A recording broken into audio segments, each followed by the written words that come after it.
A graça e paz, bem-vindos a mais um devocional, mais um momento em que a gente para ler a palavra do Senhor e refletir naquilo que o Senhor tem para as nossas vidas. Vamos começar com uma oração? Senhor, obrigado por mais essa oportunidade de ler a tua palavra, obrigado porque o Senhor nos guiou até aqui, obrigado por o Senhor ter deixado a tua vontade escrita para que nós possamos nos guiar, para que nós possamos ter a oportunidade de nos transformar conforme a sua vontade. Nos ajuda nesse processo, é isso que eu te peço e te agradeço, em nome de Jesus. Amém.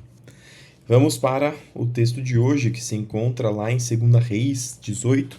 Nós vamos ler do verso 13 até o capítulo 19, verso 37, que diz o seguinte: no 14º ano do reinado de Ezequias, que era o rei que agradou ao Senhor, Senaqueribe, rei da Assíria, atacou as cidades fortificadas de Judá e a conquistou. Lembrando que Israel já tinha sido conquistado e a Judá tinha permanecido ainda em pé. Ezequias, rei de Judá, enviou esta mensagem ao rei da Assíria, em Laques: cometi um erro. Se você se retirar, eu lhe pagarei qualquer tributo que exigir. O rei da Síria exigiu 10.500 quilos de prata e 1.050 quilos de ouro. Para juntar essa quantia, Ezequias usou toda a prata guardada no templo do Senhor e nos tesouros do palácio. Arrancou até o ouro das portas e dos batentes do templo do Senhor, que ele havia coberto com ouro, e entregou tudo ao rei da Assíria. E aqui o templo do Senhor acaba sendo o templo que, no momento de Salomão, quando Salomão construiu, é um monumento grande, um monumento de riqueza, que mostra a riqueza de Israel. Agora está tendo todos os seus metais retirados para pagar imposto da Síria, para que Judá pudesse continuar de pé. Apesar disso, o rei da Síria enviou em Laque seu comandante em chefe, seu comandante de campo e seu porta-voz, juntamente com um grande exército, para confrontarem o rei Ezequias em Jerusalém. Os assírios se posicionaram ao lado do aqueduto que abastece o tanque superior, perto do caminho para o campo onde se lava a roupa. Mandaram chamar o rei Ezequias, mas ele enviou os seguintes oficiais ao encontro deles: Eliaquim, filho de Hilquias, o administrador do palácio; Sebna, o secretário da corte; e Joá, filho de Asaf, o historiador do reino. O porta-voz do rei assírio mandou que transmitisse essa mensagem a Ezequias: assim diz o grande rei da Síria: em que você confia, que lhe dá tanta segurança?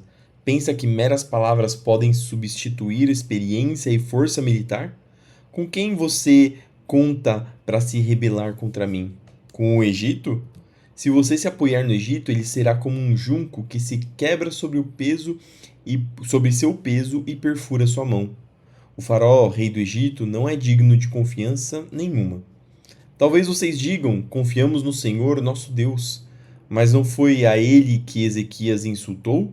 Ezequias não destruiu os santuários e altares dele e obrigou todos em Judá e Jerusalém a adorarem somente no altar em Jerusalém?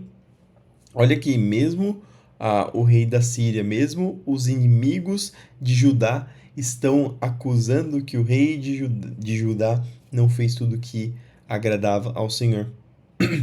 Vou lhes dizer uma coisa: façam um acordo com o meu senhor, o rei da Síria.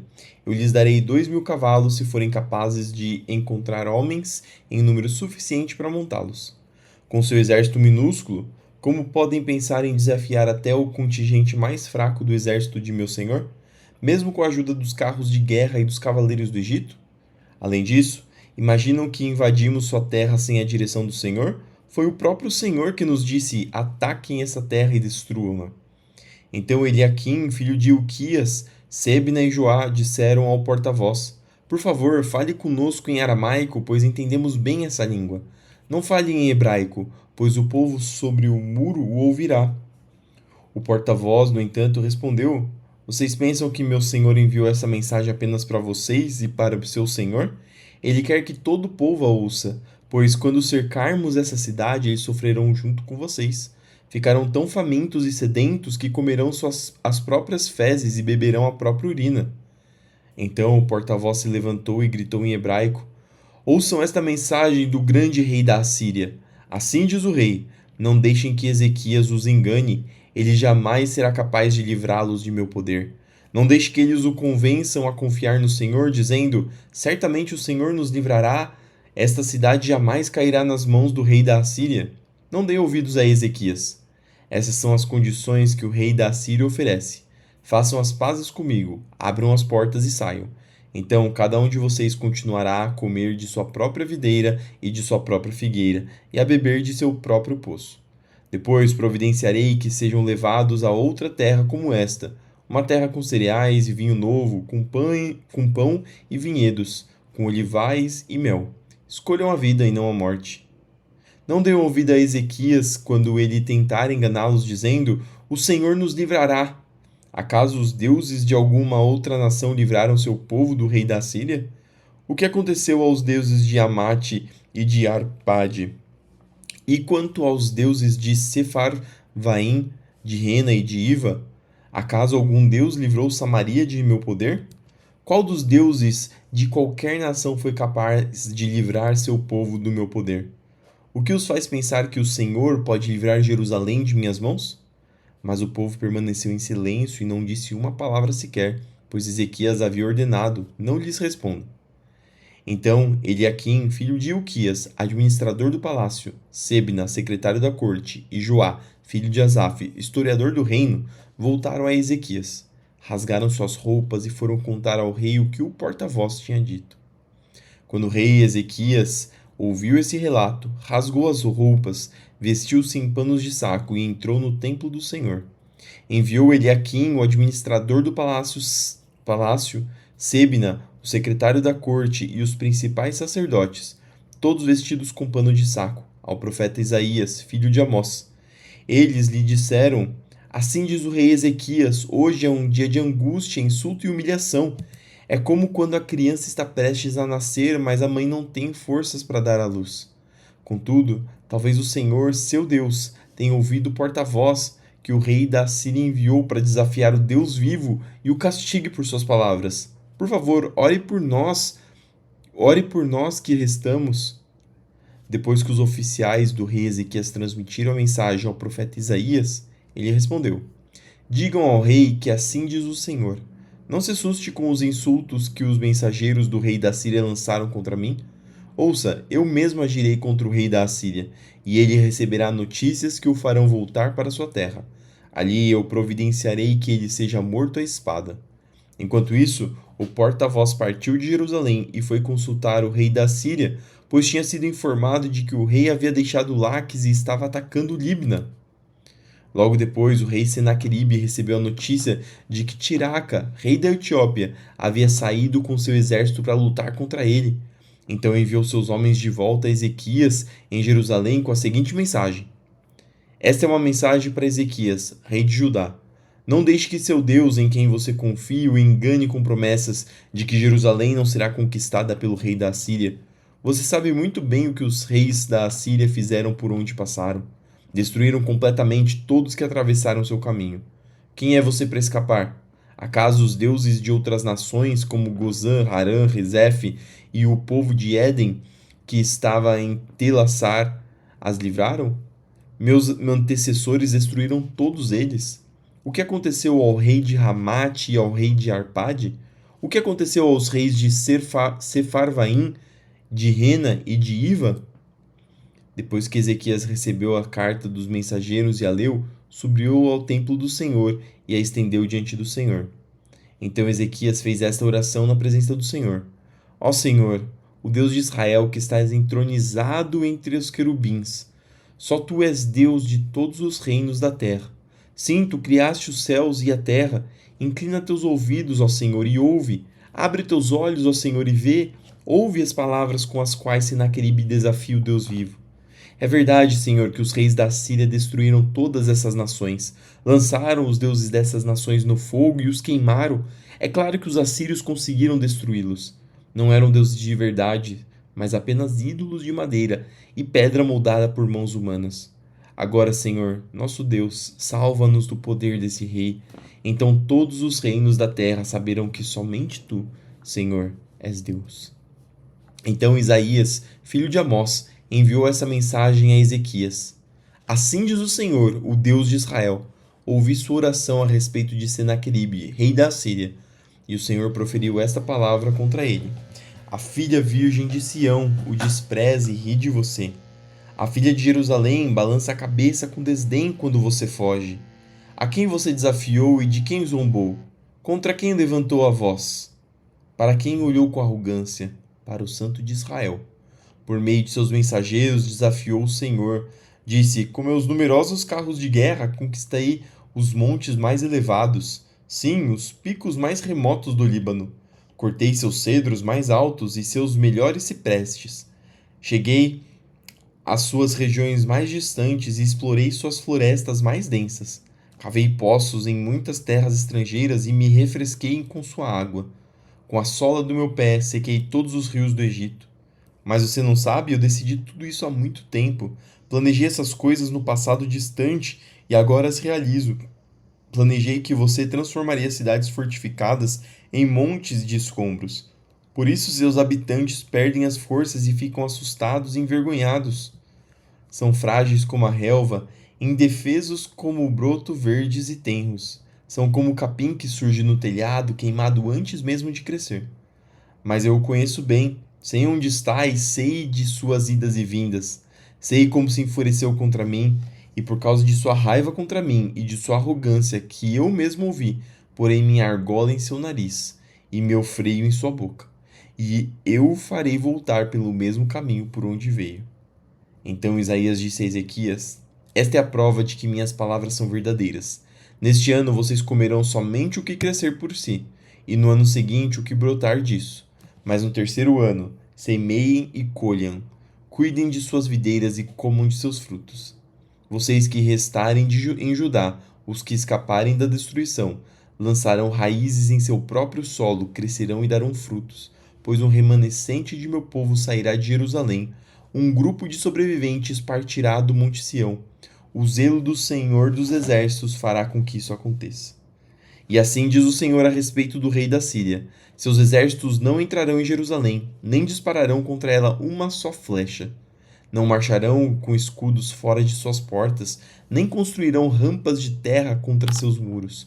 O rei voltará à terra dele pelo mesmo caminho por onde veio. Não entrará na cidade, diz o Senhor. Por minha própria honra e por causa de meu servo Davi, defenderei essa cidade e a libertarei. Naquela noite, o anjo do Senhor foi ao acampamento assírio e matou 185.000 soldados assírios. Quando os sobreviventes acordaram na manhã seguinte, encontraram cadáveres por toda parte. Então Senaqueribe, rei da Assíria, levantou o acampamento e partiu para sua terra. Voltou para Nínive e ali ficou. Certo dia, enquanto ele adorava no templo de seu deus Nisroque, seus filhos Adrameleque e Cerezer o mataram à espada. Fugiram para a terra de Ararat, e outro filho, Esar-Adom, se tornou seu sucessor na Assíria. E aí foi o Senhor lutando a batalha. Quando Israel não tinha forças para lutar, o Senhor foi lá e ele mesmo garantiu a vitória. Esse é o poder do nosso Deus. Muitas coisas acontecem às vezes conosco, e nós achamos que talvez o Senhor não esteja sob o controle ou tenha nos abandonado, mas o Senhor é o mesmo que pôde livrar Judá, mesmo quando Judá não tinha capacidade, mesmo quando Judá estava aparentemente com os dias contados, mas a mão do Senhor está sempre sobre nós, a mão do Senhor está sempre sobre todas as situações, Ele tem tudo sobre o controle dele. Por isso nós devemos confiar no Senhor dos Exércitos, principalmente quando nós seguimos a vontade dele, quando nós somos fiéis à vontade dele. Ele sempre tem o melhor para nós, mesmo que às vezes não pareça. Atos 21, do 1 até o 17. Depois de nos despedirmos, navegamos em direção à ilha de Cós. No dia seguinte, chegamos a Rhodes e então a Pátara. Ali embarcamos num navio que partia para a Fenícia. Avistamos a ilha de Chipre, passamos por ela à nossa esquerda e aportamos em Tiro, na Síria, onde o navio deixaria sua carga. Olha toda a jornada que eles percorreram, e em todos esses lugares eles iam pregando e anunciando as boas novas do Senhor. No desembarque, encontramos os discípulos que ali viviam e ficamos com ele por uma semana. Pelo Espírito, eles advertiram Paulo de que não fosse a Jerusalém. Ao fim de nosso tempo ali, voltamos ao navio, e toda a congregação, incluindo mulheres e crianças, saiu da cidade e nos acompanhou até a praia. Ali nos ajoelhamos, oramos e nos despedimos. Então subimos a bordo e eles voltaram para casa. Depois que partimos de Tiro, chegamos a Ptolemaida, onde saudamos os irmãos e passamos um dia. No dia seguinte, prosseguimos para Cesareia e nos hospedamos na casa de Filipe, o evangelista, um dos 7 que tinham servido na igreja em Jerusalém. Ele tinha 4 filhas solteiras que profetizavam. Muitos dias depois, chegou da Judéia um profeta chamado Ágabo. Ele veio ao nosso encontro, tomou o cinto de Paulo e com ele amarrou os próprios pés e as mãos. Em seguida disse: O Espírito Santo declara: assim o dono deste cinto será amarrado pelos judeus em Jerusalém e entregue aos gentios. Ao ouvir isso, nós e os irmãos dali suplicamos a Paulo que não fosse a Jerusalém. Ele, porém, disse: Por que todo esse choro? Assim vocês me partem o coração. Estou pronto não apenas para ser preso em Jerusalém, mas para morrer pelo Senhor Jesus. Quando ficou evidente que não conseguiríamos fazê-lo mudar de ideia, desistimos e dissemos: Que seja feita a vontade do Senhor. Depois disso, arrumamos nossas coisas e partimos para Jerusalém. Alguns discípulos de Cesareia nos acompanharam e nos levaram à casa de Mnasson, nascido em Chipre e um dos primeiros discípulos. Quando chegamos a Jerusalém, os irmãos nos deram calorosas boas-vindas. E aqui está chegando o fim da vida de Paulo e da jornada, da carreira dele com Cristo. Salmo 149, do 1 até o 9. Louvado seja o Senhor. Cantem ao Senhor um cântico novo, cantem louvores a Ele na congregação dos fiéis. Ó Israel, alegre-se em seu Criador. Ó povo de Sião, exulte em seu Rei. Louvem o nome dele com danças, acompanhadas de tamborins e harpas, pois o Senhor tem prazer em seu povo. Ele coroa os humildes com vitória. Alegrem-se os fiéis, porque ele os honra. Cantem de alegria em suas camas. Louvores a Deus estejam em seus lábios e uma espada afiada em suas mãos, para se vingarem das nações e castigarem os povos, para prenderem seus reis com algemas e seus líderes com correntes de ferro, para executarem a sentença escrita contra eles. Esse é o glorioso privilégio de seus fiéis. Louvado seja o Senhor. E por fim, Provérbios 18, 8. Calúnias são petiscos saborosos que descem até o íntimo de quem o ouve. E essas foram as palavras de hoje. Espero que entrem no seu coração, que façam morada e que edifiquem sua vida. Vamos terminar com uma oração. Senhor, obrigado por mais essa oportunidade de ler a Tua palavra, de aprender mais de Ti. Que o Senhor continue conosco, que o Senhor continue nos ensinando, nos capacitando, nos dando sabedoria e trazendo à nossa mente as palavras que nós lemos, que nós estudamos. Senhor, abençoa o nosso dia para que nós possamos trabalhar, estudar, fazer os nossos afazeres, tudo guiados por Ti, para que o Senhor vá à nossa frente nos dando vitória, assim como deu vitória para o seu povo.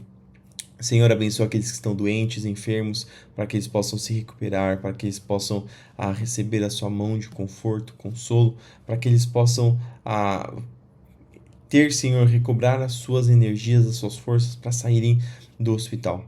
Senhor, nos deu sempre o pão de cada dia, nos trazendo sustento, nos abençoando para que possamos abençoar e expandir o reino dos céus. Senhor, nos ajuda a lutar contra os nossos pecados para que nós possamos cada dia mais nos tornar mais santos. É isso que eu te peço e te agradeço em nome de Jesus. Amém. Que Deus te abençoe, que tudo que você fizer no seu dia prospere. Não se esqueça de fazer tudo para a glória do Senhor, porque nós somos filhos, nós somos aquele que o mundo, a Bíblia que o mundo vai ler. E nós devemos refletir a glória do Senhor através das nossas ações, através da nossa vida, através das nossas atitudes. Fique com Deus e até amanhã para mais um devocional.